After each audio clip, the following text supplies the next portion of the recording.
Përshëndetje, të ftuar sot kemi Ahmet Mehmetin, ekspert mjedisi, antar i grupit kundër krimit mjedisor në nivel kombëtar, dhe sot do të diskutojmë çështje që lidhen me krimin mjedisor në Elbasan dhe situatën e rënduar të mjedisit në qytetin tonë. Mirë se erdhët. Mirë se gjetëm. Lidhur me krimin mjedisor, ka pasur indicie për krimet mjedisore dhe kanë nisur shpesh hetime nga prokuroria Elbasan në 2 raste, por nuk kanë përfunduar.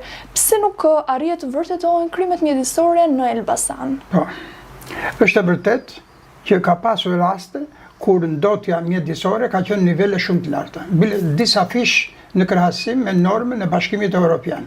Dhe përveç kësaj, ne shikojmë se jemi banorë të këtij qyteti, të këtij rajoni, ku industria her pas here nuk ka zbatuar ligjin, rregullat, me qëllim që të mbrohet shëndeti i njerëzve, të mbrohet mjedisi. Nuk janë respektuar këto rregulla duke vendosur filtra, duke marrë gjitha masat që të mos ndotet as toka, as uji, as ajri. Dhe kjo e ka rënduar gjendjen shëndetësore në Elbasan, ne janë shtuar sëmundjet e ndryshme që kanë për shkak, domethënë ndotjen e ajrit, sëmundjet e mushkërive, sëmundjet e gjakut, sëmundjet të ndryshme që shkojnë deri në më të rrezikshme, sëmundjet kanceroze ose sëmundjet me origjinë gjenetike. Elbasani ka provuar gjitha këto dhe po të bësh krahasim në të dhënat statistikore të qyteteve të ndryshëm, për shembull Elbasani me Shkodrën, Elbasani me Korçën, me Gjirokastrën, me qytetet larg këtij rajoni të ndotur, del që Elbasani është me shumë fishin e sëmundjeve, sidomos sëmundjet kanceroze. Operatorët kur nuk duan të harxojnë, sepse që të vendos filtra duhet të harxosh para shumë. Edhe ata për t'u shmangur kësaj, ata marrin këta privatët, se privat janë gjithë këta që bëjnë kështu, përveç organeve që ka shteti, po që shteti i ka në mënyrë minimale, shumë të papajisur ose jo kompetent, nuk ka numrin e duhur, nuk i mbulon dot, s'është e thënë që ti mbuloj, puna është të ketë një organ, 2, ata të jenë të veprojnë në fakt. Por puna është që duhet të rregulluar, se në qoftë se jashtë shtetit lihet vetë deklarimi që thuhet, që deklarojnë ata se si është ndotja. Në qoftë se lihet në Francë, në Gjermani, në Itali, vetë deklarimi, atje ka aparatura që punojnë 24 orë në 24 orë gjatë gjithë vitit. Këtu ne bëhen një herë 3 muaj, po një herë 3 muaj private në thretaj, edhe atëherë ose e ul nivelin e ndotjes, i vendos filtrat, ose i heq fare, edhe ai kur bën matjet, dalin ato të gjitha shkëlqyshëm.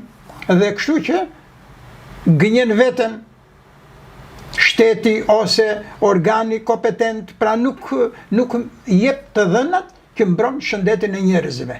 Edhe këtu tani pasaj mendojmë larg qoftë korrupsionin, na shkon mendje ke korrupsioni se këtu ka një marrëveshje për të mos harxhuar para në daljen e të dhënave, mos vënë para përgjegjësisë ata që nuk zbatojnë ligjin, bëhen edhe manovra të tilla. Tani, në rastin e dëmtimeve të pyjeve, janë marrë edhe vendime. Po, janë marrë gjithmonë vendime. Po pse nuk ndodhe njëjta gjë në rastin e ndotjes së ajrit? Ja këtu është se puna duhet ata të ndjeken me specialistë mirë, ata që merren si specialistë duhet të jenë kompetent, të kenë mjetet e duhura për të nxjerrë në pa gjendjen, edhe aty duhet përgjigjen këto organe.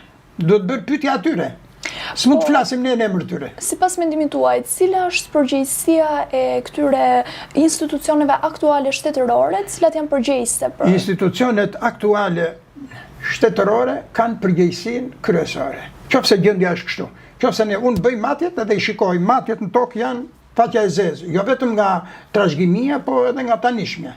Se dalin ato, si do qoftë një specialist ditë i bëj veçimet deri diku. Kjo është për fajt të organeve kompetente. Ata që janë atje në krye, që merren që paguhen sot, se nuk ka boshllëk institucionesh, po ka boshllëk të punëve të tyre. Ata nuk kanë punuar si duhet. Sipas mendimit tuaj, çfarë duhet të ndryshojë në aspekt ligjor apo edhe në aspektin e vullnetit të institucioneve përgjegjëse? Ne në përgjithësi ligjet ne i kemi aq të mira se janë marrë ligjet më të mira të Europës. Kanë qenë, domethënë, parafrimi i ligjeve në Shqipëri është bërë me ndihmën e faktorit ndërkombëtar dhe është marrë më e mira. Për shumë është marrë me mira e Francës, me mira e Gjermanisë, me mira e Italisë, me mira e Çekisë, e Polonisë, domethënë janë marrë këto.